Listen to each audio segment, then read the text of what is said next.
Hello viewers. जैसा कि आपने मेरे पिछले वीडियो में देखा होगा कि बीएचयू के अंदर आईआईटी में पीजी और पीएचडी के प्रोग्राम आए हुए हैं। एप्लीकेशन ओपन है, कैसे लॉगिन करना है, कहाँ जाना है, कैसे डिटेल्स को फिलअप करना है, स्टेप बाय स्टेप मैंने इससे प्रीवियस वीडियो में डिटेल में बताया है। इस वीडियो में हम ये जानेंगे कि कौन कौन स्टूडेंट्स क्या क्या बेनिफिट ले सकते हैं इस प्रोग्राम में एनरोल होने के बाद, ईदर पीजी और PhD. This is a very good institute for the students who are seeking admission in MTech, M pharma and PhD in engineering as well as in pharmacy. So चलिए हम detail में brochure देखते हैं कि उसमें admission में क्या है। So this is the program for admission to the MTech, M.Pharm and PhD program for odd semester। देखिए odd semester जो एकेडमिक सेशन 22-23 का है ये, और इसके अंदर ये सारे एडमिशन होंगे। तो सबसे पहले मैं बात करता हूँ, तो देखिए पहले है एमटेक और एम फार्मा प्रोग्राम। उसके अंदर 4 कैटेगरीज हैं एम फार्म या एमटेक के अंदर।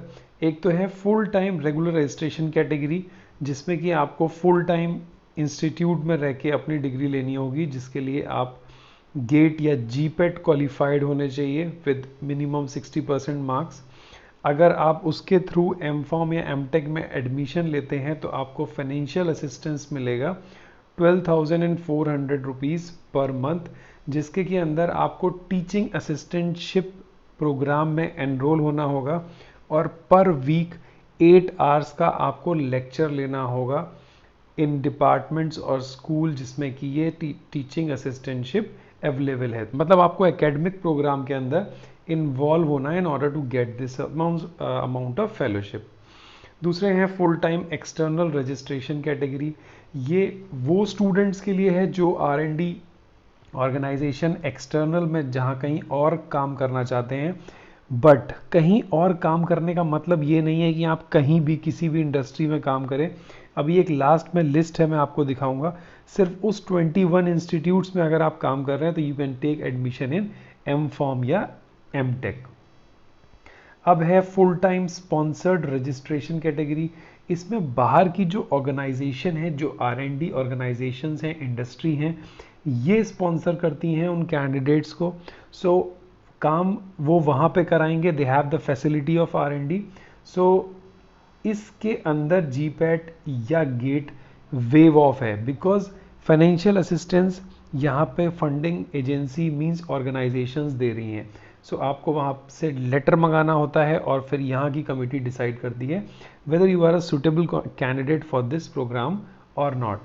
पार्ट टाइम रजिस्ट्रेशन कैटेगरी उन स्टूडेंट्स के लिए है जो कि यहाँ पे किसी जॉब में हैं, परमानेंट स्टाफ हैं, फैकल्टी हैं, किसी वर्क में इन्वॉल्व हैं, तो वो अपने डिपार्टमेंट और एचओडी की परमिशन लेके एक पार्ट टाइम रजिस्ट्रेशन कैटेगरी में एनरोल हो सकते हैं। अब बात करते हैं सबसे इम्पॉर्टेंट जो है पीएचडी प्रोग्राम। तो देखिए पीएचडी प्रोग्राम जो है, पहला जो उन्होंने कैटेगरी दिया है वो है full time regular registration category.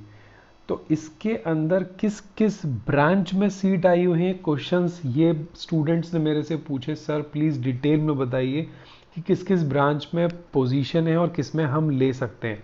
तो देखिए सबसे पहले in general irrespective of the branch और द सब्जेक्ट मैं आपको बताना चाहता हूँ, अगर आप गेट या जीपेट क्वालिफाई हैं तभी आप आईआईटीज़ में अप्लाई कीजिए तो आपको फुल फेलोशिप मिलेगा। सो पहला है पीएचडी इंजीनियरिंग। अब दो चीज़ सारे ब्रांच के लिए याद रखिए, अगर आपने बैचलर्स किया है 4 साल का, 4 ईयर बैचलर्स विद 75% मार्क्स और CPI 7.5, then you are directly eligible to take admission in PhD. और अगर आपने मास्टर्स करने के बाद पीएचडी कर रहे हैं तो minimum 60% marks. Got it. So ये तो हो गया इंजीनियरिंग का। सिमिलर केस है फार्मेसी में, मास्टर्स 60 एंड बैचलर्स 75%। साइंस के अंदर भी है। सो साइंस के स्टूडेंट्स, वो स्टूडेंट जिन्होंने बैचलर 4 साल का है वो ही एलिजिबल हैं, बिकॉज कई लोग बीएससी के होंगे तो वो एलिजिबल नहीं होंगे। तो अगर आपने बीएससी एमएससी किया है और गेट क्वालिफाई किया है, सो आप आईआईटीज में अप्लाई करिए, definitely will get the preference. Got it. Humanity studies के अंदर भी सेम कंडीशन है मास्टर्स और बैचलर्स की। फिर कुछ इंटरडिसिप्लिनरी प्रोग्राम हैं जो कि कहीं नहीं मिलेंगे आपको। तो ये कुछ तो हुए सिस्टम इंजीनियरिंग, इंजीनियरिंग लाइन के हैं। Industrial management is one of the best subject.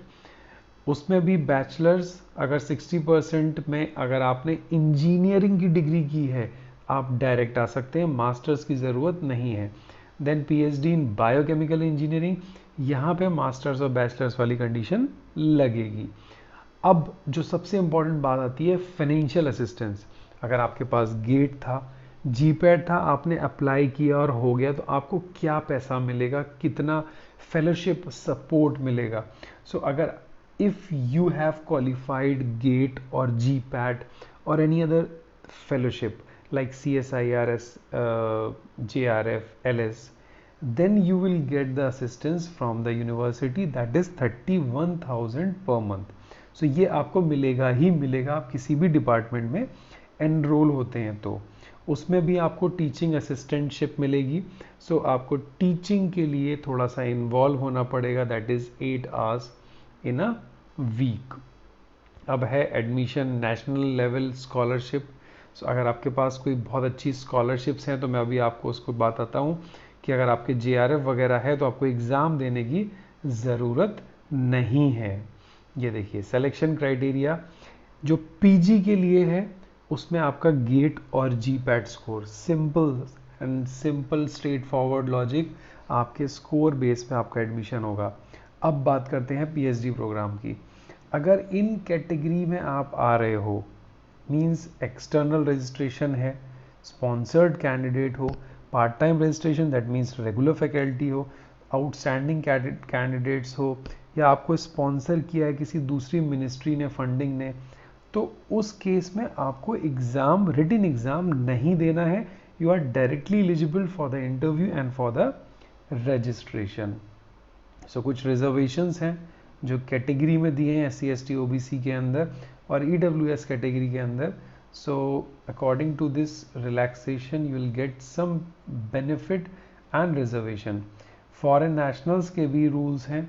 सो इस तरीके से जब आप एनेक्सर पे आओगे तो आपको ये दिखाई देगा कि क्या प्री रिक्विजिट क्वालिफिकेशंस हैं एमटेक और एम फार्मा के लिए। बहुत ही अच्छा ब्रोशर बनाया है, ये आपको देखने के बाद मिल जाएगा कि आपने ये किया है, then you are eligible in ceramic, in chemical engineering. So like this specialization और एक्सपीरियंस। सो इसी तरीके का इंटरडिसिप्लिनरी प्रोग्राम के अंदर भी एलिजिबिलिटी दिया है। अब जो मेन चीज़ मैं आपको दिखाने पा रहा हूँ ये तो है नंबर ऑफ सीट, किस किस डिपार्टमेंट में कितनी एम फार्मा और एमटेक की सीट्स खाली हैं। अभी जो मेरे को आपको दिखाना था वो था 21 सेंटर्स जो एक्सटर्नल फंडेड हैं, करेक्ट। अगर आप उन इंस्टीट्यूट्स में काम कर रहे हैं तो ये देखिए list of R&D organization recognized by the IITs। तो इन IITs के अंदर 21 CIP, central mine, central power research institute, all R&Ds of CSIR, DRDO, DST, ministry of telecommunication. तो ये इस तरीके से अगर आप इतने 21 इंस्टीट्यूट में से किसी भी इंस्टीट्यूट में जॉब कर रहे हैं देन आप डायरेक्टली अप्लाई कर सकते हो for this PhD program. So I hope कि ये डिटेल ब्रोशर आपको बिल्कुल क्लियर हो गया होगा। बहुत ही इंपॉर्टेंट है before applying for any login और एनी एप्लीकेशन, क्योंकि कुछ भी चीज़ अगर गलत इन्फॉर्मेशन इनपुट हो जाती है so it's very difficult to बाद में चेंज हो और इवैल्यूएशन में प्रॉब्लम करती है। So all the very best students who are going to apply in the IIT BHU।